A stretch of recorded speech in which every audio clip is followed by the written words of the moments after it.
जय हिंद दोस्तों, आप सबका इस वीडियो में बहुत स्वागत है। मैं हूं कुबेर, आपका इंटरनेशनल रिलेशंस और इंटरनल सिक्योरिटी का teacher faculty at sleepy classes.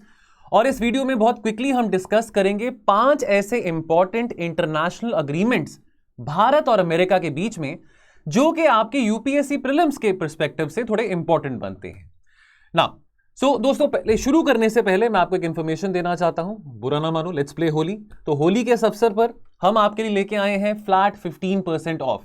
यदि आप ये कोड होली 15 का इस्तेमाल करते हैं, वैसे ये जो कोड है 8 मार्च तक वैलिड है, तो आपको हमारे सभी कोर्सेज पे, स्लीपी क्लासेस के सभी कोर्सेज पे फ्लैट 15% ऑफ मिलेगा।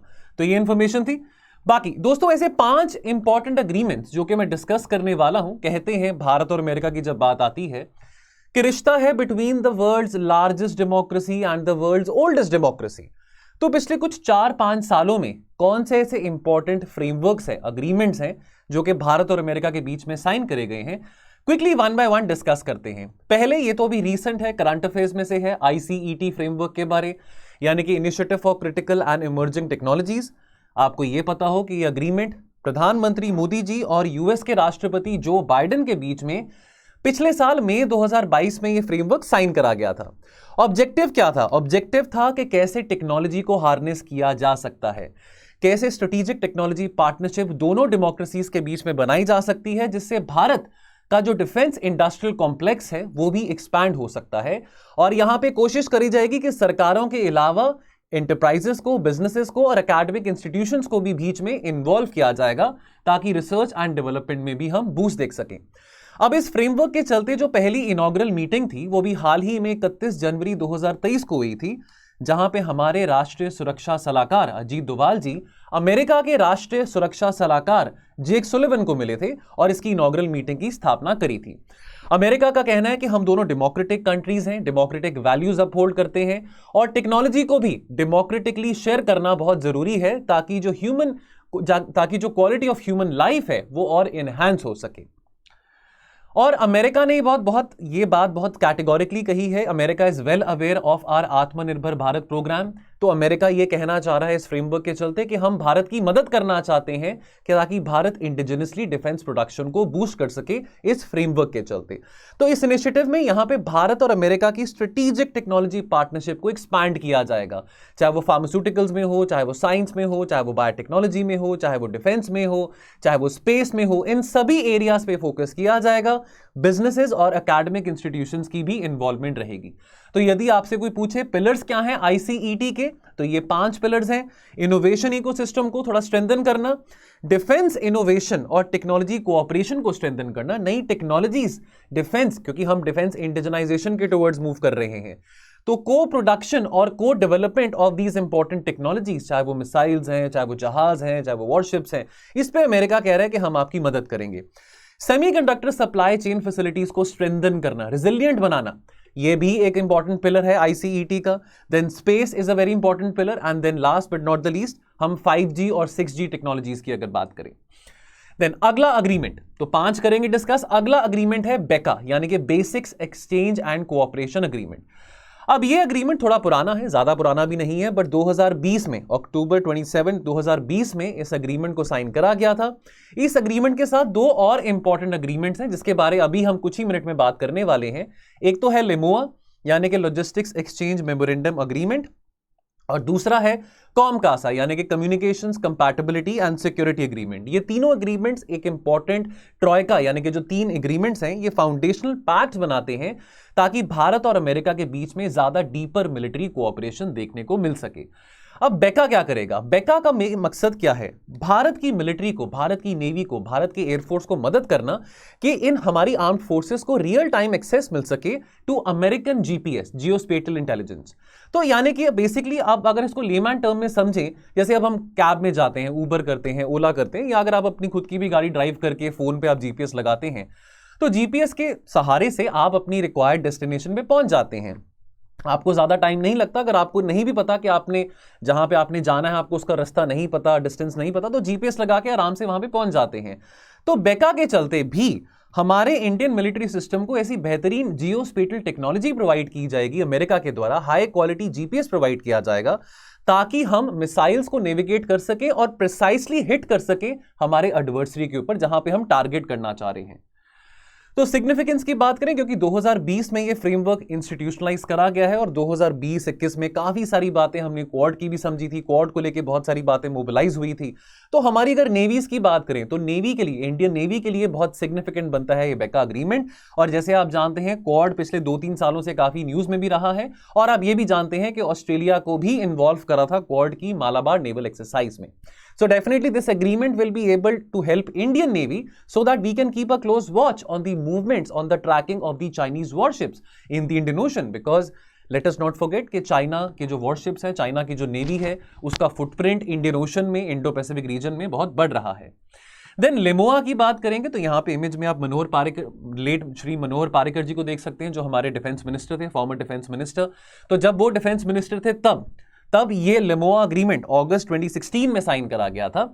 तो उस वक्त डोनाल्ड ट्रंप नहीं आए थे। तो लेमोआ जो है, लेमोआ अलाउ करता है militaries of America and India को कि वो अपने बेसिस से रिप्लेनिश कर सकते हैं, एक्सेस कर सकते हैं, सप्लाईज को एक्सेस कर सकते हैं। अगर लेट से अमेरिका का कोई जहाज है, कोई शिप है, अगर वो खराब हो गया है, रिपेयर मांग रहा है, तो अगर वो इंडिया के किसी पोर्ट में या इंडिया के किसी एयरबेस में अपना जहाज या अपनी वॉरशिप को लैंड करके उसको रिपेयर करना चाहता है, रिफ्यूल करना चाहता है, तो वो कर सकते हैं। यानी कि अगर लेमैन टर्म में समझें कि भाई आप निकले हैं कहीं, आपने जाना है, लेट से आपने कहीं 400-500 किलोमीटर का डिस्टेंस तय करना है, 20 रास्ते में आपकी गाड़ी कहीं खराब होती है, आपको याद आता है कि ओ अच्छा यहाँ पे तो पास में मेरे दोस्त का भी घर है और वो मैकेनिक है, तो आप उसके घर में जाके अपनी गाड़ी रिपेयर करवा सकते हैं, उसके गराज में जाके गाड़ी रिपेयर करा सकते हैं। उसके पास अगर कोई ऐसा सुविधा है कि जहाँ पे उसके पास तेल की भी कोई ऐसे रिक्वायरमेंट है, अगर उसके पास आसपास कोई पेट्रोल पंप है, तो आप अपनी गाड़ी में रिफ्यूल करा सकते हैं। तो यानी कि ये अग्रीमेंट कुछ उस तरह से अगर लेमैन टर्म में हम समझें। अगेन लेमोआ जो अग्रीमेंट है ये बहुत यूजफुल रहेगा, बहुत बेनिफिशियल रहेगा भारत और अमेरिका की नेवी टू नेवी कोऑपरेशन में, बिकॉज सिंस 2015-2016 भारत और अमेरिका की जो नेवी है वो बहुत क्लोज वॉच रख रहे हैं इंडो पैसिफिक में, ताकि चाइना को कंटेन किया जा सके। चाइना का, जैसे आप जानते हैं, नेवल डोमिनेंस इस रीजन में बढ़ रहा है। तो ऐसा नहीं है कि इस एग्रीमेंट से पहले कभी भारत ने कभी ऐसे टेम्पररी अरेंजमेंट के तौर पे अमेरिका की मदद नहीं करी थी, या रीफ्यूलिंग के तौर पे, या सप्लाईज के तौर पे, या स्पेयर पार्ट्स के तौर पे भारत ने पहले भी अमेरिका की मदद करी है। फॉर एग्जांपल अगर अमेरिकन एयरक्राफ्ट की रीफ्यूलिंग की बात करें तो अमेरिकन एयरक्राफ्ट बहुत ज़्यादा रिफ्यूल होते थे बॉम्बे में आके, जब पहला गल्फ वॉर 1991 में हुआ था। और उसके बाद जब अमेरिका ने वॉर अगेंस्ट टेरर लॉन्च करा 2011 सितंबर 11 2001 के अटैक्स के बाद, उसके बाद अमेरिकन वॉरशिप जब आते थे इंडियन पोर्ट्स में तो वहां पे भी वो रिफ्यूल होते थे, कोई अगर रिपेयर वर्क रहता था, कुछ भी रहता था, वो ये सब इंडियन पोर्ट्स में बात होती थी। लेकिन लेमोआ अग्रीमेंट को साइन करने के बाद ये जो एक फ्रेमवर्क है ये इंस्टीट्यूशनलाइज हो चुका है, ये प्रोसेस बहुत ज्यादा क्लियर हो चुका है और इंस्टीट्यूशनलाइज हो चुका है। देन बात करेंगे कॉम कासा अग्रीमेंट के बारे, राइट। अब यहां पे कॉम कासा अग्रीमेंट को साइन करा गया था सितंबर 2018 में। तब हमारे जो फॉरेन अफेयर्स मिनिस्टर्स थे वो लेट श्री सुषमा स्वराज जी थे, और जो हमारे रक्षा मंत्री थे, डिफेंस मिनिस्टर थे, वो निर्मला सीतारमण जी थे। आप इमेज में भी देख सकते हैं। ये साइन करा गया था जब हमारी पहली 2+2 मिनिस्टीरियल मीटिंग हुई थी अमेरिका के साथ। तो आपको छोटा सा होमवर्क दे रहा हूं, कमेंट सेक्शन में बताइए कि भारत का 2+2 जो फ्रेमवर्क है, जो डायलॉग फ्रेमवर्क है, और कौन से देशों के साथ है। ये बात मैंने एक प्रीमिक्स में भी कवर करी थी, तो आपके लिए छोटा सा होमवर्क है, आपने कमेंट सेक्शन में बताना है।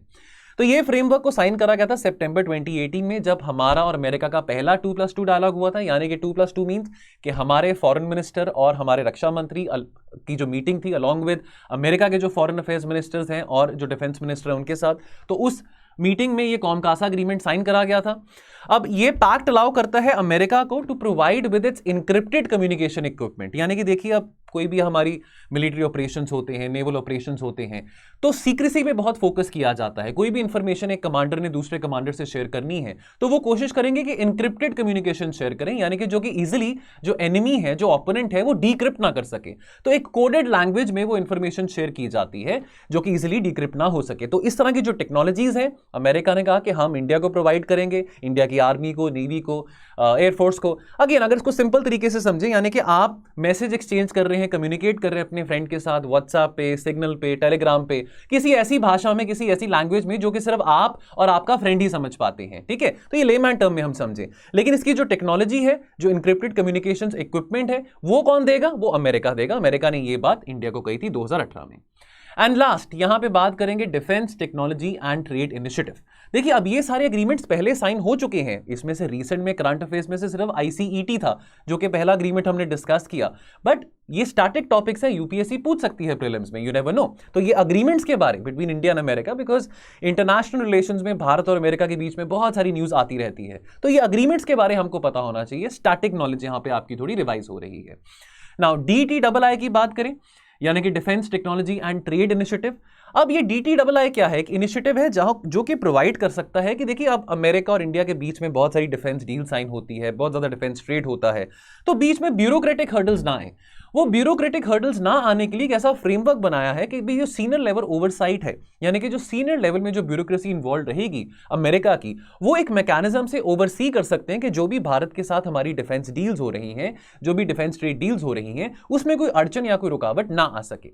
ठीक है, अब जो DTII है ये कोई कानून नहीं है, ये कोई ट्रीटी नहीं है, एक फ्लेक्सिबल मैकेनिज्म है जो कि ये बात इंश्योर करता है कि जो सीनियर लीडर्स हैं, जो ब्यूरोक्रेटिक लीडर्स हैं दोनों देशों में से, वो कंसिस्टेंटली एंगेज कर रहे हैं ताकि कैसे भारत और America in the field of defence अपने और जो एंगेजमेंट है वो और स्ट्रेंथन कर सकते हैं, और new areas of technological development, new areas of defence innovation, कैसे भारत और इंडिया के जो बिजनेसेस हैं, जो एंटरप्राइजेस हैं, जो प्राइवेट एंटरप्राइजेस हैं जो कि डिफेंस डील्स में इन्वॉल्व हैं, कैसे वो भी अपने नॉलेज के साथ इस एग्रीमेंट को और ज्यादा स्ट्रेंथन कर सकते हैं। तो ताकि भारत और अमेरिका के डिफेंस रिलेशंस में कोई रुकावट ना आए, कोई अड़चन ना आए, तो यह फ्रेमवर्क साइन करा गया है। आपको यह बात पता हो कि अगस्त 2018 में अमेरिका ने ग्रांट करा था इंडिया को the designation of strategic trade authority tier 1 यानी कि STA1। इसके चलते thereby providing India with greater supply chain efficiency by allowing American companies to export a greater range of dual use and high technology items to India, एक streamlined process में जिसमें ज्यादा hurdles नहीं है। यानी कि जो ऑथराइजेशन था ये इक्विवेलेंट है of the NATO aligning with Japan, South Korea and Australia. अब Japan, South Korea, Australia NATO के मेंबर्स तो नहीं है, लेकिन नेटो के इंपॉर्टेंट अलाइज हैं।